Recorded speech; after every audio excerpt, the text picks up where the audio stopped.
Welcome po to Freedom Business! Napakasaya po namin na makasama kayo dito sa isang negosyo na nagpabago ng buhay namin mag-asawa at na-share na sa napakadaming mga overseas Filipino na ngayon naman po talaga ay nakakamit na ng napakaraming benepisyo sa buhay nila bilang isang OFW.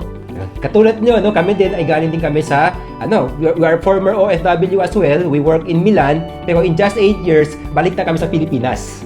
Free and rich and never have to work abroad again. Ang aming pong misyong mag-asawa, kasama ng lahat ng mga miyembro ng Freedom Business, ay to save one OFW at a time. Dahil dito po sa Freedom Business, hindi lang kayo matututong magnegosyo kung hindi, i-guide po namin kayong mag-asawa sa isang aspeto ng buhay natin, which is, hindi lamang upang magtrabaho na magtrabaho, kung hindi, paano ba tayo, ano ba ang tamang formula para makabalik ng may kalakasan at may kalayaan sa ating bansang Pilipinas. And joining the Freedom Business is the best decision you will make in your life. Kasi pag tinignan nyo, no, lahat ng mga mayayaman na tao sa buong mundo, saan ba nila nakuha yung yaman? Is being an entrepreneur.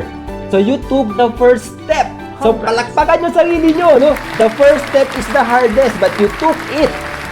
So again, maraming salamat sa inyo. Congratulations! And dito sa Freedom Business na to, walang nalulugi. The only time you will fail is pag nag-quit ka. So, never ever quit. Yan. So, ako pong huling habilin sa inyo, we will be together in this journey. So, sabi nga na, you will only fail if you will quit. Kaya po, never give up, stay focused, and be with us in this journey kasi po i-guide namin kayo. Ang pagiging free and rich po ay hindi overnight. Ito po ay isang bagay na sama-sama nating makakamit kung tayo ay hindi mag-give up at patuloy na lalaban para sa ating mithiing makauwi ng ating bansang Pilipinas ng mas maaga.